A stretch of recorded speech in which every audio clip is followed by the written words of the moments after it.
ਤੇ ਲਓ ਜਨਾਬ ਅੱਜ ਮਾਸ਼ਾਅल्लाह ਦੋਸਤਾਂ ਦੀ फरमाइश आई बड़े दिनों दी कि फौजी भाई चंगे हाइट कद वाली माशाअल्लाह पट लिया दो जी 40 इंच तिकर हाइट होवे। ते आज जनाब 40 इंच माशाअल्लाह हाइट वाली माशाअल्लाह बकरी आ गई, बल्कि पट बकरी नहीं जी पट पे पहले सूए दे विच ने और बिल्कुल वाइट अख दे विच कन्ना दे लापर चेक करो, चंगे बिरा लंबे कन बिल्कुल वाइट अख जिवें नगीना होंदा ते मुंह चार दांत वेखो जी 40 इंच उचाई दी माशाअल्लाह पाठी ने और गब्बन भी है वेखो ना जी तुहानू मालूम करा रही गब्बन भी है, लेकिन सौदा बिरा खालिद होमना ने क्योंकि जिस बंदे को अय्यड़ वाले को लियांदे होंदा फौजी भाई गब्बन है, लेकिन बिरा साडा सौदा खालिद होमना ने ते चंगे हाइट कद वाली है। ये वेखो जी 38 तो 40 इंच कद दी है, इंशाल्लाह इंची टेप भी मार के देवांगे, वीडियो ना रवना है। ते लो बिरा टोर फिर के विखा रहे हैं कि सेहतमंद और माशाअल्लाह एक्टिव और जिंदा वजन बिरा सोना भाई 70 kg तक आराम नाल दा वजन हो जैसे जिंदा की गल कर रहे हैं, जिंदा ते माशाअल्लाह खूबसूरत ने लो भैया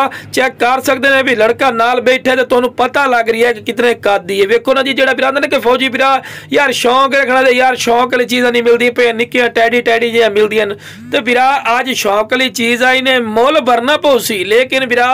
नस्ल क्वालिटी खूबसूरती इस तो वध कोई नहीं माशाअल्लाह, कोई ऐसा पॉइंट नहीं जेड़ा इहदा घट होवे, हर पॉइंट वालू जबरदस्ती ने माशाअल्लाह फेस ब्यूटी कन्ना दे लापर और चिपटे सिंग छोटे छोटे वेखदे पे ना छोटे छोटे सिंग और दोम बिल्कुल तीर वाली कार सीधी खाली जी दोम में भी 15-16 इंच लंबाई सू। ये अगली गल नू खुद नोट करो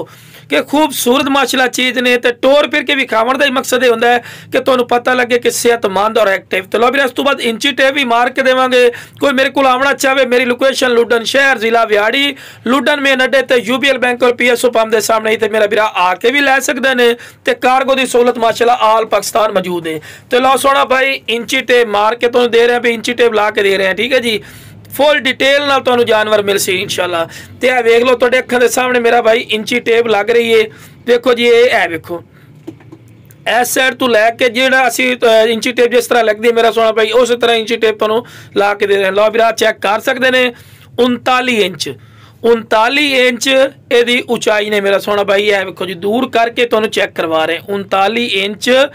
यदी उचाई ने, ठीक है जी, शौकिया चीज़ ने और खूबसूरत जेड़ा बिरा इसनू समझदा है ना उसनू पता है कि की चीज़ है। हाँ मेरे को कोई आवना चाहे आके मेरा सोना भाई पमैश करके भी लजा सकते हैं। इंच अद्धे का असी छोटी नहीं दे सकते हैं, इंच दो थले या वध हो सकती है क्योंकि असी जिस तरह पमैश की तुहाडी अखां दे सामने